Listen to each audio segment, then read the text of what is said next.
Jangan lupa, klik tombol subscribe-nya.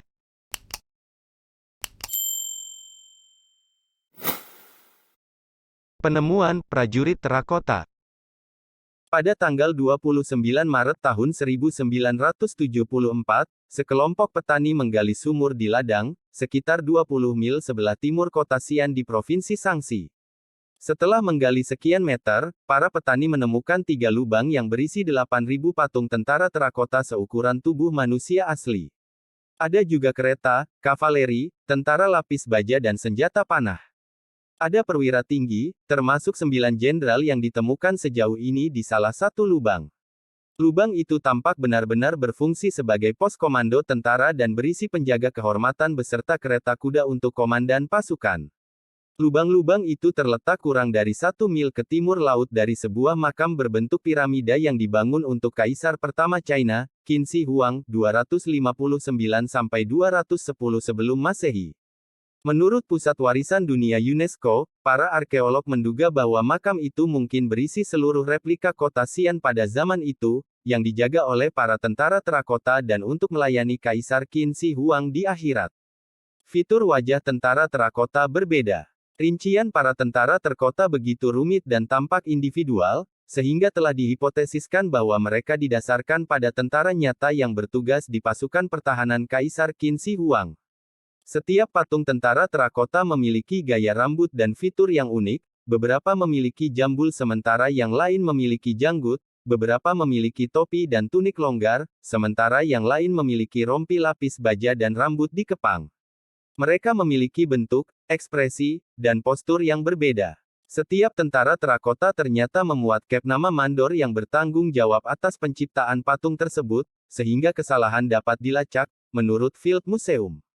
Selain tentara terakota, sosok terakota non-militer telah ditemukan di lubang lain. Seperti tentara terakota, mereka dimaksudkan untuk melayani Qin Shi Huang di akhirat. Para tokoh terakota non-militer itu diantaranya adalah pegawai negeri sipil terakota, dilengkapi dengan tablet bambu untuk menulis, dan bahkan ada sekelompok akrobat terakota yang dimaksudkan untuk hiburannya di akhirat. Menurut cara mereka akrobat tampil, kami berspekulasi bahwa mereka bukan asli China Tengah, tetapi mungkin berasal dari selatan, mungkin daerah Burma, kata arkeolog Duan Qingbo, yang bertanggung jawab atas penggalian di lubang tentara terakota, dalam komentar terjemahan yang muncul di The Independent.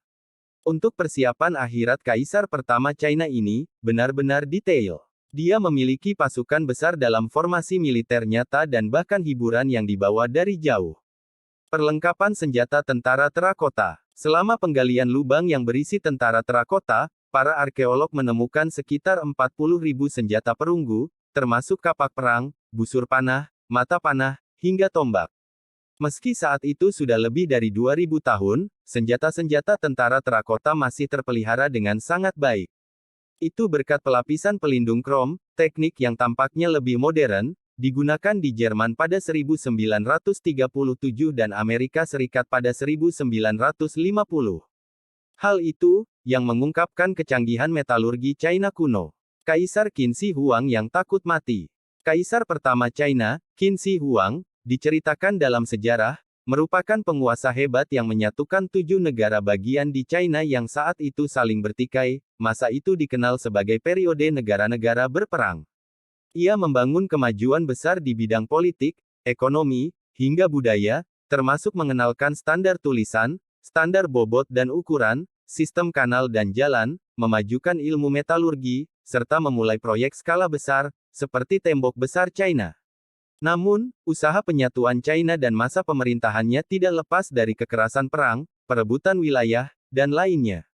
Dia memerintahkan pembunuhan terhadap para cendekiawan yang ide-idenya berlawanan dengannya. Ia mengubur hidup-hidup 460 sarjana pada 212 sebelum Masehi, karena berani melawan pendapatnya. Adapun 700 lainnya dirajam sampai mati. Dia memerintahkan semua buku yang tidak terkait dengan pemerintahannya dibakar habis pada 213 sebelum Masehi. Di masa itu, sekolah-sekolah hanya diperbolehkan mengikuti pemikiran kaisar. Ikuti hukum kaisar atau menghadapi konsekuensi, hanya itu pilihannya. Menurut cerita sejarahnya, banyak buruh dan pengrajin juga kehilangan nyawa mereka selama pembangunan kompleks makamnya. Sekian dari Worldpac dan terima kasih. Jangan lupa like, komen, dan subscribe.